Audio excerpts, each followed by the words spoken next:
Have you ever wondered what happens to those who dare to speak out against a regime? What if simply speaking your mind could seal your fate? What if, without warning, you were dragged from your home, blindfolded, and thrown into a nightmare where screams never end? In Syria, this was the reality for thousands.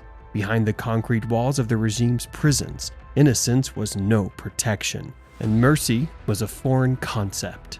Seda Prison, a name whispered with dread, wasn't just a detention center, it was a death factory. Torture wasn't an exception, it was the rule.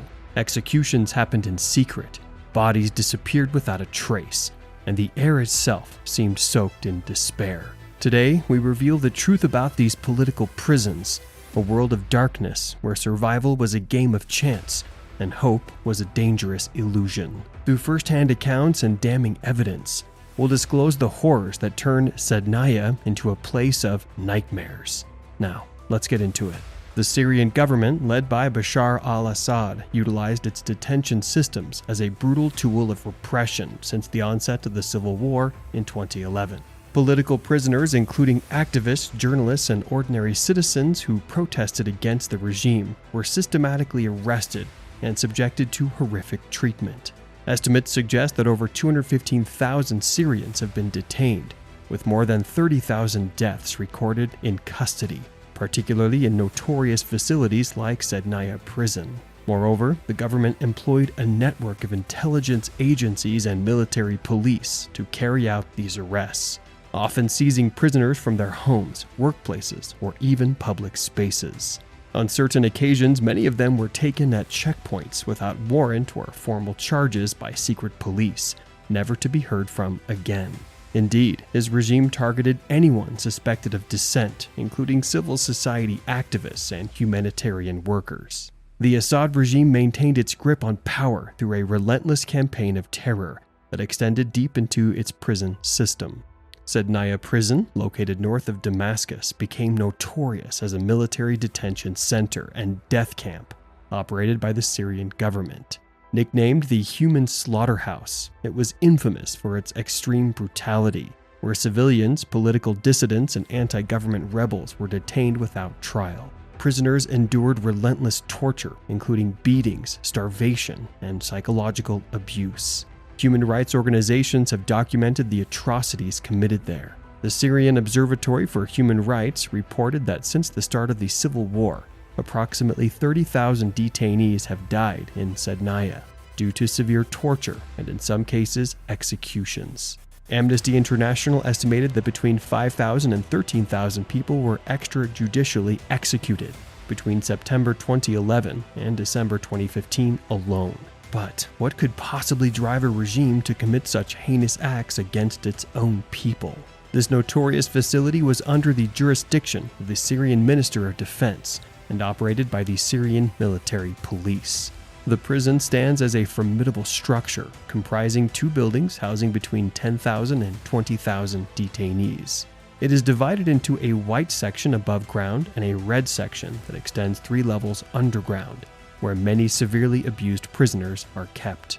The prison features at least 2 salt rooms, which were used as mortuaries to preserve deceased detainees' bodies in the absence of refrigeration. The first salt room was bigger in size, measuring 6 by 8 meters. It was opened in 2013, while the smaller room, measuring 4 by 5 meters, had no toilet facilities. In this unimaginable facility, bodies were typically left with other inmates for about 2 to 5 days, before being moved to either of these salt rooms for preservation. In May 2017, the U.S. Department of State accused the Syrian government of operating a crematorium at the Seda prison to dispose of bodies and conceal evidence of war crimes, based on declassified satellite images showing modifications consistent with cremation. Witnesses claimed to have seen bodies being burnt or detected suspicious odors. However, Amnesty International found no evidence from former guards or inmates about a crematorium at Seda, suggesting that bodies were usually buried outside the prison compound. In fact, these survivors described their experiences as horrific. Upon arrival at Seda, many were subjected to what prison officials called a welcome party, which involved severe beatings of the new inmates on arrival to set the tone of their torturous stay. As if the physical violence wasn't enough, former detainees recounted how they were forced into torturous positions and how they witnessed fellow inmates being taken away, never to return. From a former detainee, "I was terrified. They beat us mercilessly. It was just the beginning of our suffering." Hangings at Sednaya were not just a random act of violence, rather, they were a systematic routine, carried out once or twice a week, either on Monday or Wednesday. These executions occurred at midnight. The detainees whose names were called were led to believe they were being transferred to civilian prisons, but instead they were facing the unimaginable.